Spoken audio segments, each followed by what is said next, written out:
What's up, guys? Another game here, another two-player blitz. I'm playing this back at 2x speed to make for a shorter video.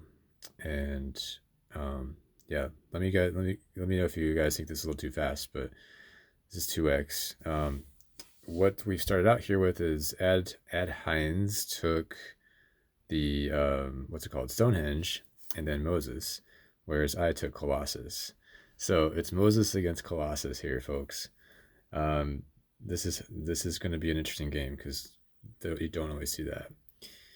I went Colossus just because, well, there wasn't any other wonder, right? I mean, here I'm looking at an interesting decision here because I could take Alex, which is pretty good, but then that opens up Engineering Genius for him, and or I could take Hammurabi, same thing, that gives him Engineering Genius. So I ended up just taking Engineering Genius and I figured, okay, well, I can get Confucius on the next turn. He gets Monarchy, which is a great combination with Stonehenge. And I'm left here with a choice between Confucius and Sun Tzu. Now, interestingly, Jan is in the game. But having seen now like the best Jan tactic, Phalanx, well, it's one of the best. Um, I don't need Sun Tzu, so I take what's his name, Confucius, and um, that's the first turn, or the second turn, I guess, because I built the lab the first turn.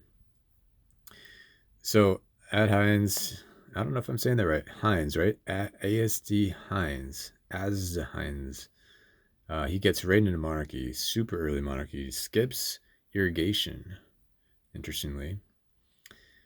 And so I've played that event. Now I've filled up the event deck. Now I've played that vast territory in there. So now with Colossus, I'm really interested in finishing Colossus and having that bonus for the boats. So go ahead and do that. Discard. I believe I'm discarding Pestilence here. Yeah. I've also played Rats, which is a great counter to Moses, and I played that before he passed up on um, irrigation.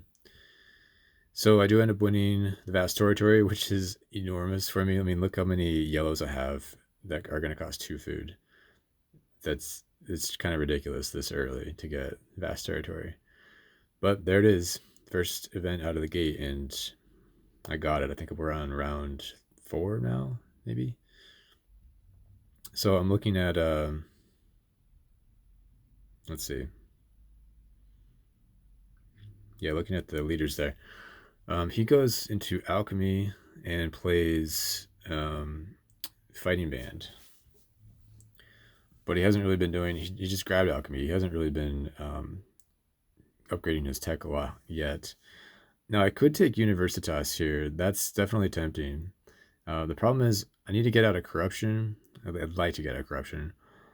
Saladin's also really tempting, even though Jan's in the game and I have really good Jan tactics. I definitely want knights either way. I want to get those first knights because I do have those tactics that I want to take advantage of. I'm going to have 5 science next turn. And then with knights taken, I basically have to just pop, pop, pop and get out of corruption. I already have Code of Laws, so Saladin isn't such a great option as he would be if he was my 5th CA. Does leave iron for 1 for Moses, unfortunately.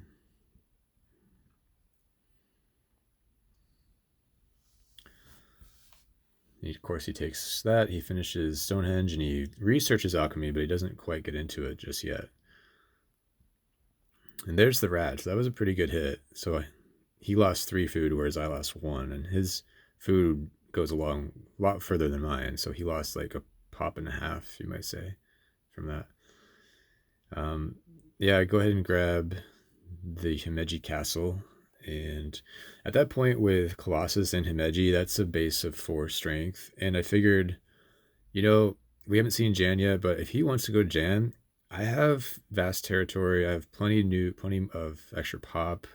Even though he's Moses, I feel like I have actually a pop advantage, especially after that rats hit. And I'm not worried about Jan that much anymore. Isabella was definitely an option here. Jan would be amazing. Don't get me wrong. Like I would love to get Jan and get even more military, way more than I need. But I could even get aggressive with the military. But really, I feel like with Meji, you're better off going defense on military and investing in other things instead. So we are having that kind of stand down where he still hasn't moved off of Moses, and we still have our age 8 leaders that we're just waiting for Jan to come out. And honestly, I think Jan is overrated. Especially I see people spending 3 on him. I think that's just too much. I think you can do better things and make up that strength with those CA because he's really only 2 strength when you think about it. He's 2 strength, like, and that's comparing what you could build with and without Jan. Now, if you get the 3rd irrigation, then he's maybe a little more. Okay, so but then you built a 3rd irrigation, which it's not a bad idea, but it does cost that to get a little more strength out of him. Anyway, I do get pretty strong here. I'm well set up for Jan, as you can see. I've not given up on him, and I probably would have taken him for 2, but I could not because he takes Jan for 3 right about now. So that leaves me with Eleanor, Joan of Arc, or Barbarossa. And unfortunately for him, he only has fighting band for Jan, but he is getting 3 culture per turn, which is pretty nice. And he's getting that extra MA, which is, of course, beautiful. Now, I could have gone Joan, and I probably should have, but when do you get to play Eleanor like this well? Like, she's such a great transition leader. You've had your AJ leader most of age 1.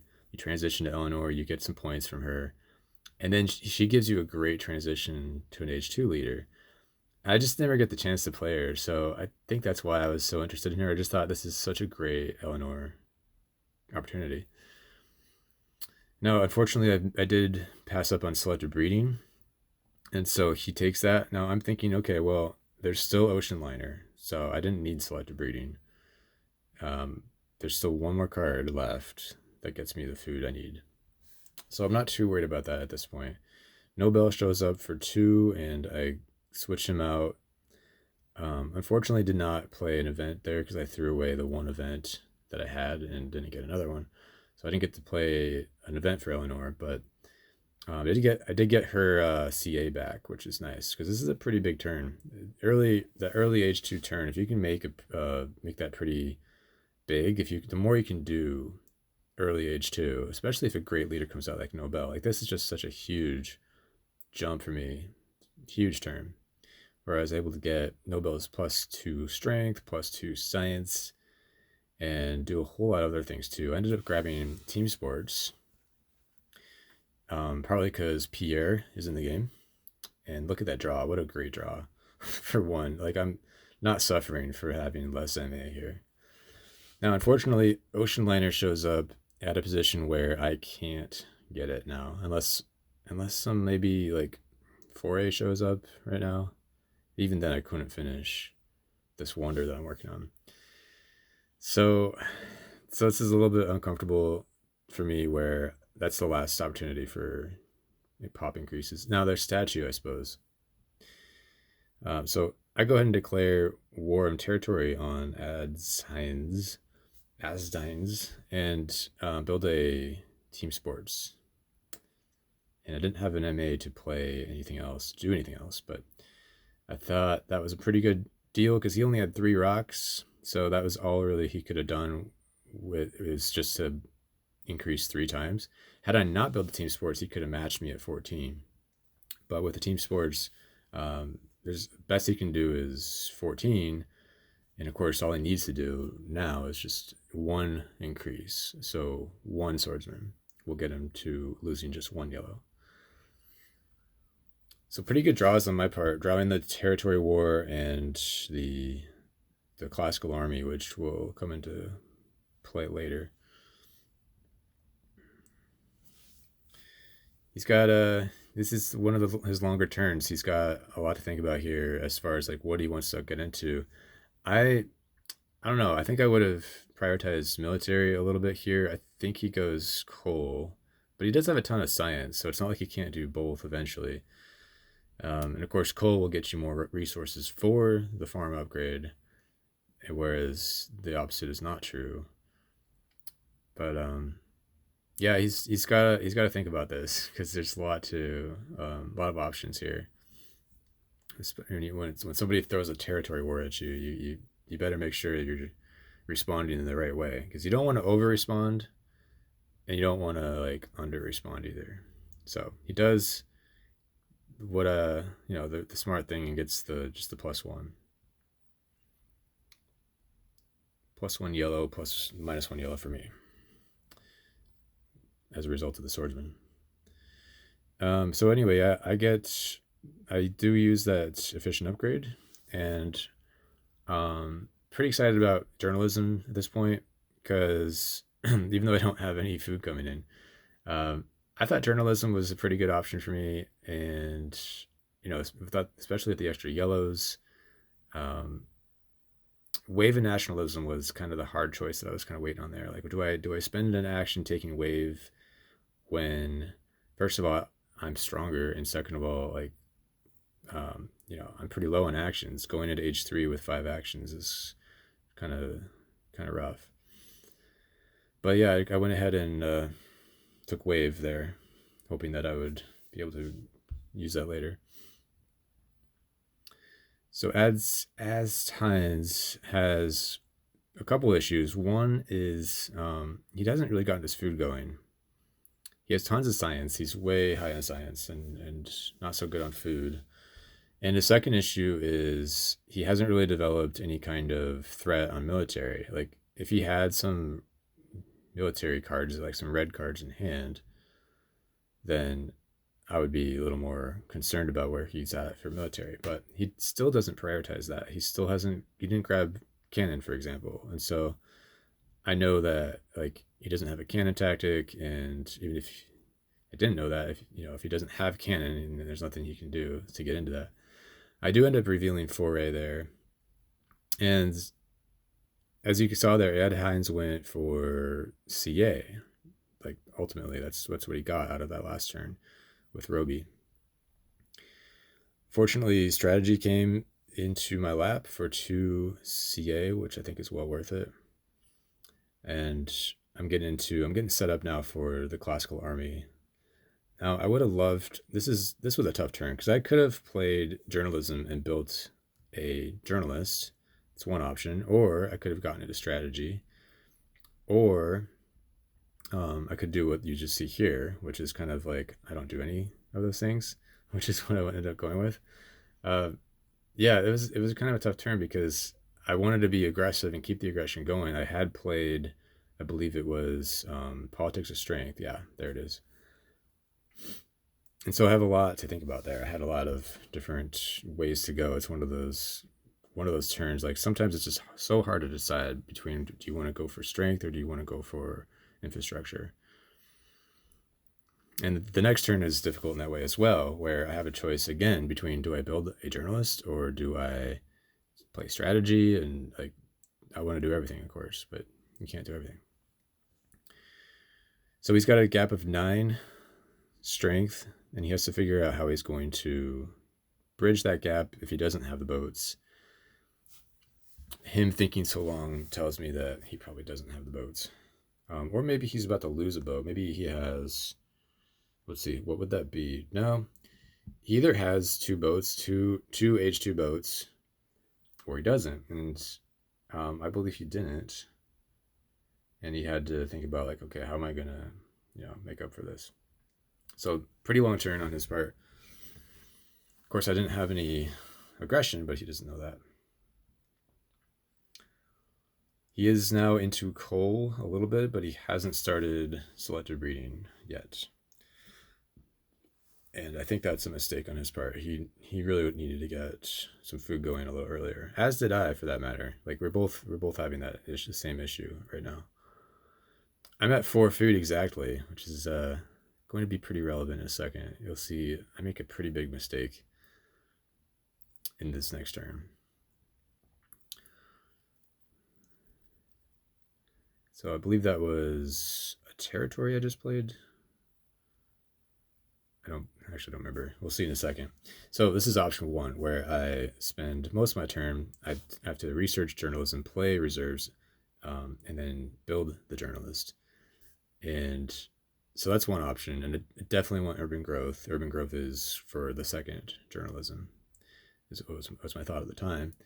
But then I also thought, well, wouldn't I got this pretty good strength advantage that I can't unfortunately use right now because I don't have an aggression. What if I played strategy and was able to draw more? Not only draw more, but also I could build another swordsman so that I could win the territory and still have an aggression ready to go. So that was kind of what I was just deciding between. I think I decided that the chance of drawing an aggression and having all that work out, mostly the chance of drawing the aggression was just too low to prioritize that. So I'm playing with these options though. I'm wondering like, okay, what is priority here? Do I try to build that journalism, or do I try to go for the strength and for the aggression? And at least the threat of aggression. I mean, if even if you don't have an aggression to play, the threat of aggression can do almost as much damage as an aggression itself, depending on how difficult it is for them to react. So this is definitely one of the tougher choices in the game for me. Like building that journalism, especially in the beginning of age 3. I don't think it's necessarily a bad time to build a journalist, but it is one of those cases where computers is coming, and maybe I could have waited for that. Now here's where I made a mistake. I accepted that I will have corruption, but what I didn't realize is that one of those will be the food that I lose, and I was at 4 food, so now I'm at 3 food, and now I can't increase pop. So that was pretty bad. He did end up winning that developed. Sorry, it was developed, not strategic. He did end up winning that, which is fine because it's he needed the yellows anyways. But science wasn't really a concern for either of us at that point. Yeah, a little unfortunate, but he did spend pretty high on that. I think he spent too much for pretty little at that point. Now for him, 2 pop isn't as nearly as high of a cost as it would have been for me, and perhaps I should not have bid on that at all. So the strength advantage is nice though, right? I mean, is he going to do anything about it? No, he didn't do anything about that. And I had a war culture, so I figured now would be a good time. Usually I like to wait, if I have an advantage, I like to wait until kind of later in the age to have an even bigger advantage. But in this case, I figured he's going to catch up on strength due to his food, and perhaps even surpass my strength. So I didn't want to give him that chance. I wanted to pounce while I had a pretty substantial advantage. He's still at 3 MA? Yeah, 3 MA. His bottleneck wasn't actually so much MA as it was just not having the techs and not having the resources for much of a defense. I do build a second team sports, partly to get into Pierre, but also partly just get more strength. And I throw away positional army because I don't see myself getting into that. I'm back to 4 science a turn, which is fine. It's enough. But I don't see myself getting a lot more reds going.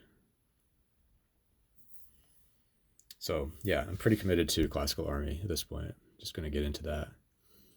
So once again, asdheinz is faced with another war. He has Air Force and cannons, but he just doesn't have the MA to do much with that. I guess that's his bottleneck here, the MA. 3 MA, I mean, he can't get into, for example, what's it called? Fortifications. No, that's the 2 cannon one. Defensive army is what I was thinking of. He doesn't have enough MA for that. He looks like he did have fortifications. So, yep, there it is. So pretty good defense considering his position. I have a choice to sacrifice something, but I decide not to. And it's time for Olympics because I don't have any aggressions to play. Might as well get my 8 points.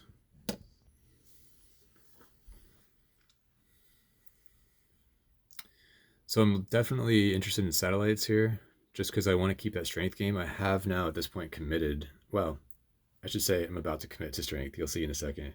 I'm looking at the events that I could play, and I've played Politics of Strength and I've played International Negotiations. And so I want to push that event deck while I have the strength advantage. And then, so I play Impact of Strength, which is even more of a commitment to strength.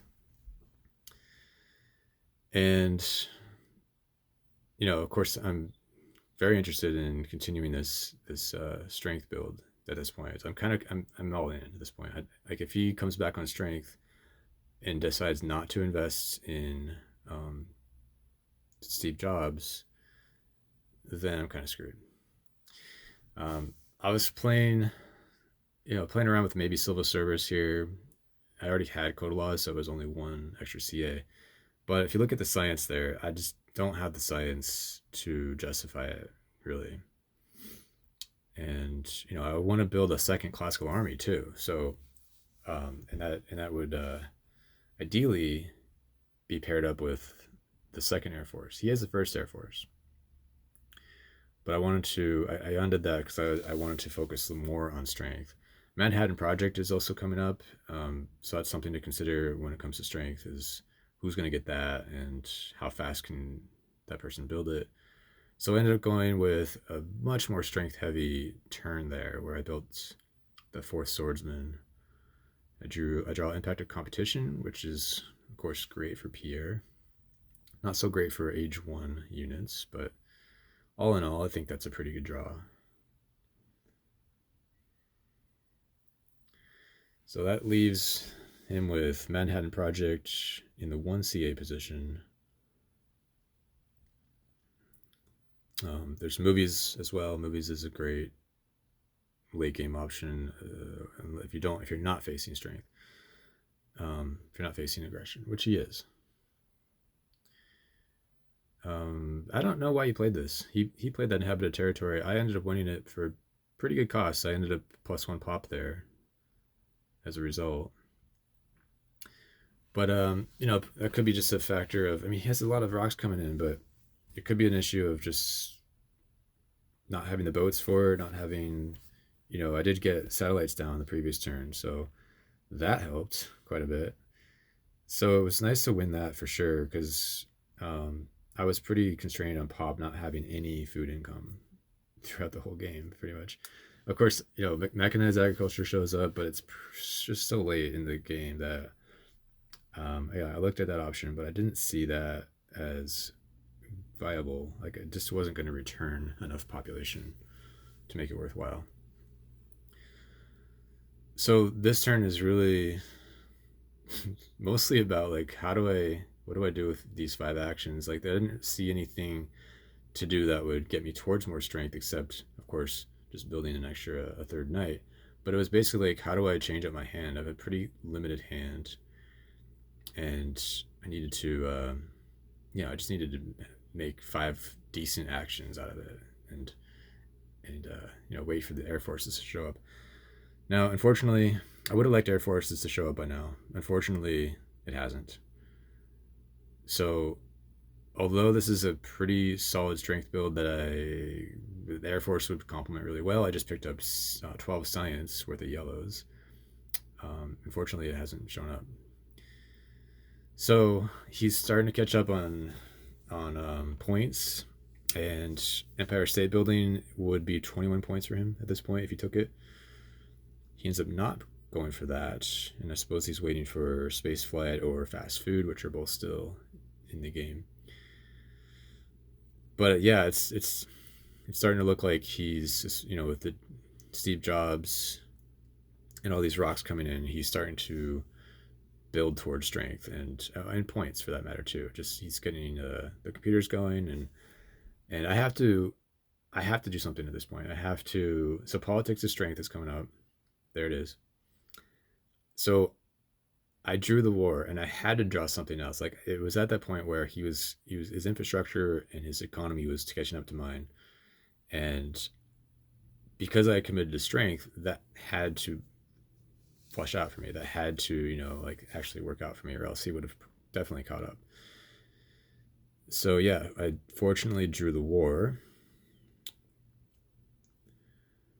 And now it's just, again, that decision of, do I commit to this strength, or do I, maybe try to go for Empire State Building? I'm eyeing space flight. But what I guess I realized was that, I need to just push him off of space flight by going for strength. That is one way that I can prevent him from using that superior economy to pass me in points. And what a great draw. Hybrid war, of all things. Now, war culture, I would have only had one MA left for building Air Force. So, that's, which could work. But with 2 MA, with hybrid, that makes all the difference. And so he has a choice again between, does he still, does he maybe grab space flight and still push for points, or does he take this threat seriously? This threat that maybe Air Force comes out and a huge war comes. Unfortunately, I'm looking at myself a little bit too much at this end game. I'd rather look at his screen. There we go. Yeah, so that's his situation right there. He has 13 rocks this turn plus 11 next turn. So if he focuses on strength, he can do a pretty good job of defending whatever comes. But he does have to make that choice. He has this turn and he has next turn. So he has 24 rocks for the rest of the game, effectively. If he spent 16 out of Wonder, that would only leave him with 8 for military. And if I go and push for a war, that's just not going to be enough for him. And he knows that. He knows he's being threatened. It's one of his longer turns. Now, I don't know if you guys noticed this, but I'm at like less than 100 seconds left, maybe 60 on the clock. I had some long turns in there, and so I was definitely feeling pressured on time too. So there he goes with his strength build. He gets up to 45 strength. Now, look how lucky this is for me. I gotta say, every game there's gonna be some luck, but definitely lucky to draw hybrid war. Also lucky to have Air Force for 2 CA instead of 3 CA, because without that, I would not have been able to do what I'm about to do right here. Play reserves, and then the extra CA I can use to disband the iron. So I'm looking at his situation. I'm trying to decide, okay, how much strength is he going to get if I do this war? And it looks like I'm safe. So that's the war I end up going with. And let's see. Did we do Impact of Strength yet? I don't think Impact of Strength has come out yet. So, that becomes relevant in a second, because I have to decide if I'm going to sacrifice an Air Force or something. Impact of population looks really good. It was like 14-6, I think, was the points. So that's the impact that I prefer to play.